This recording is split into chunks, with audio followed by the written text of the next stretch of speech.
Hey guys, happy Saturday. So I'm busy working away on some more new videos talking about who do I love, but I really feel like talking about, so I was also listening to Spidey, the behavioral arts, and he did a video about Jada Pinkett Smith and Will Smith. And there was a part where he said something that reminded me of someone's ex-husband that I won't say who because I don't want to like put that out there, but someone I am very close to was married at one point to someone who was literally miserable.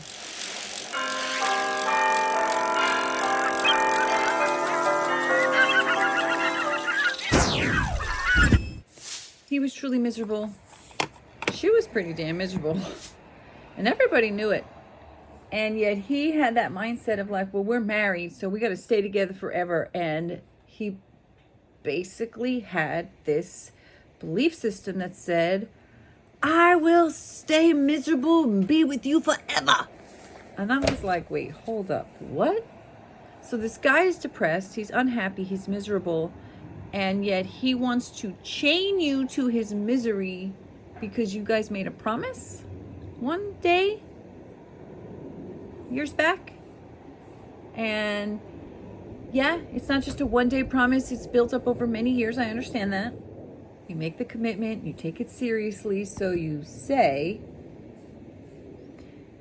But why are you committed to staying miserable? Why are you committed to say, I'm miserable, but I'm going to stay here no matter what?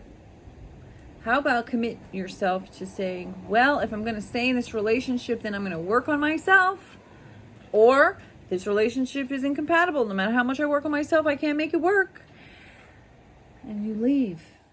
And this is the part where I teach, be your own specific person. Don't be obsessed with another person. Don't be obsessed with staying committed to a decision that's no longer suitable.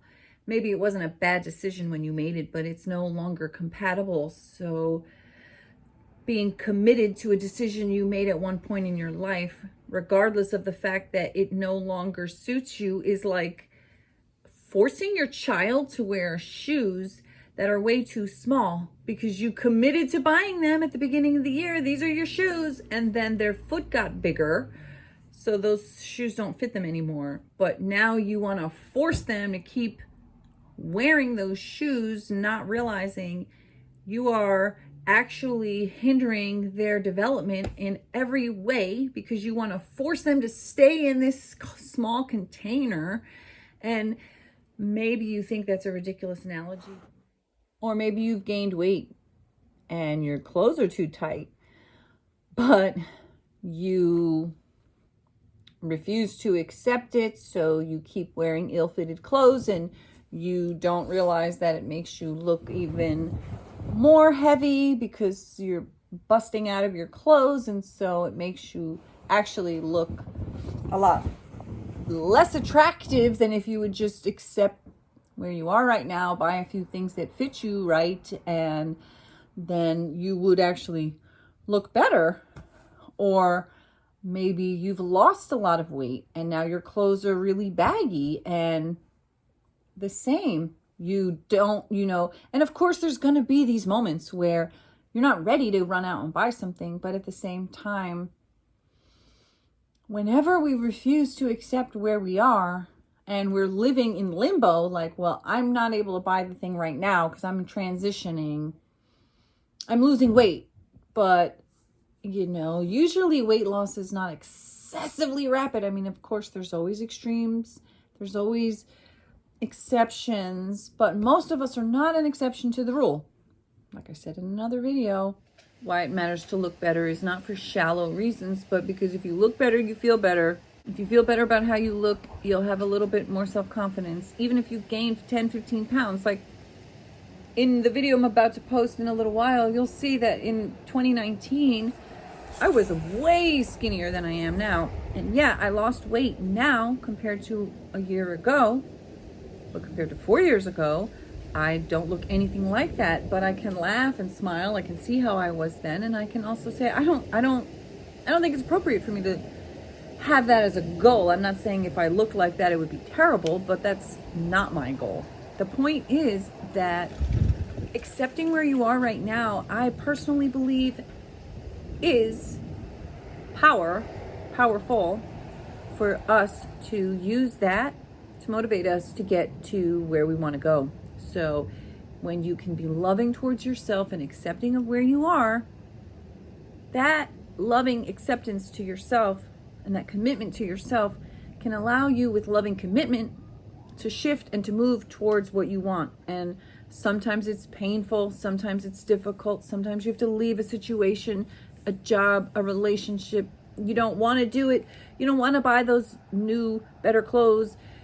You don't want to leave the person, the job, the marriage, the house, the this, the that. But if you're really committed to yourself, to being a happier, better person overall, which is what you define as happier, better, then accepting that things are shifting and it's not always going to be happy, but working through it is a lot happier than just chaining yourself to misery or refusing to accept that things have changed and whatever you were wearing, whatever you were living, it just no longer suits you, and you can move through it faster, get there faster by accepting it and acknowledging it instead of ignoring it and pretending that it's not happening.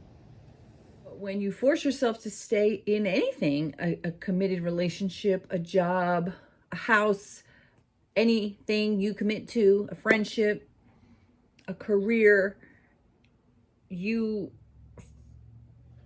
are forcing yourself to not grow, and you're forcing the other person to not grow, especially if it's a relationship where it's supposed to be a committed, happy relationship. So many people seem to forget about that part of the recipe, the ingredients for a happy relationship. Yeah. Commitment is important. It's important to be committed, and it's important to take your commitments seriously. That's great. But it's also important to have a lot of other aspects of discernment and compatibility, and to be a truly mature and committed person who is healthy and present. You acknowledge when your foot no longer fits that shoe, or your life no longer fits this relationship, and you can twist it into every twisty tangle you'd like to. You can find a blended happy family. You can find a way to make it work. That person I talked about in that very miserable marriage is now happily divorced and happily enjoys the moments when her ex-husband is there, the father of her children. But it's so important for his own personal development, just like I think it is for Will Smith's personal development, or anyone's personal development, to say,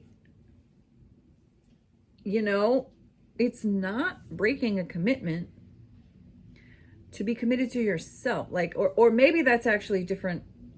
Maybe I should just, reword that. Yes, it's important to be committed in relationships, but the first relationship that you should be ultimately committed to is the one to yourself. And Will Smith and Jada Pinkett, they talk about that kind of stuff.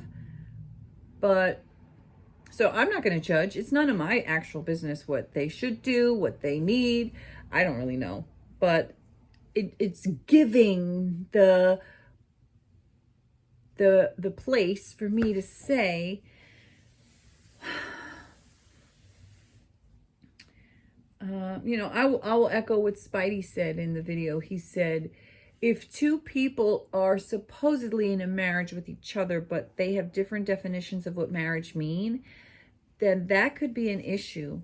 But at the same time, if two people are in a marriage together and they both have different definitions of what marriage mean, but they are cool with that, and they're open about it, and that's part of their dynamic, and that's what they want it to be, or that's what they accept it is, and that's what they work with, then it's not my place to tell them no.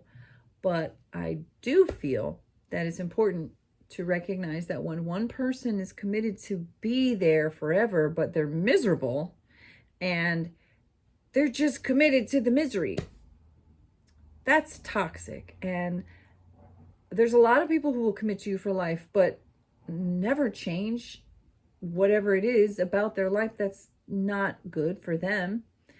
And you're allowed to not have to be committed to them, even though you promised at one point. You know, Scientologists promise that they're going to be committed for 1 billion years or 1 billion lifetimes, but then they realize, well, maybe that's not really realistic. I promised to love you for the rest of my life, but when I made that promise, I was at a different time in my life. I was in a different place, in a different position. I was in a different understanding of myself. I've grown, I've evolved, I've changed, I've matured, I've shifted, I've moved away from wanting to be here in this thing because, you know, most of the time when you get married, you're not miserable. So the whole idea of like, I'm going to stay miserable with you forever. Well, were they? I mean, maybe you were miserable when you got married and you should rethink that commitment as well. This is the next video I want to make. And I was inspired by Will Smith saying that it was like when he was at the Red Table Talk with Jada, and he was talking about his first ex-wife and saying how he was miserable and he knew that he was not with the person he was supposed to be with, but he was committed. I will stay forever. I don't get divorced. And that's what sparked the memory of my loved one's ex-husband being so miserable, but yet having this belief structure that said, well, I'm committed. And I was like, bye, motherfucker. Why would you ever want to stay with somebody who's miserable and they're committed to staying to you? It's like, I don't want you to chain your miserable self to me forever. Like, get out of here. Anyway, that's another video coming up, but I'm about to post a long introduction to the upcoming series, which is going to be Who Do I Love? Teachers and thinkers, thought leaders who have impacted me, influenced me, Buddhist teachers, Buddhist nuns and monks, and mind-body wellness people, and physicians, doctors. There's a long list of people, and I'm going to share those videos soon, today, and coming up. So if you like this kind of video, then hit the like, subscribe, hit the bell, and I'll see you soon.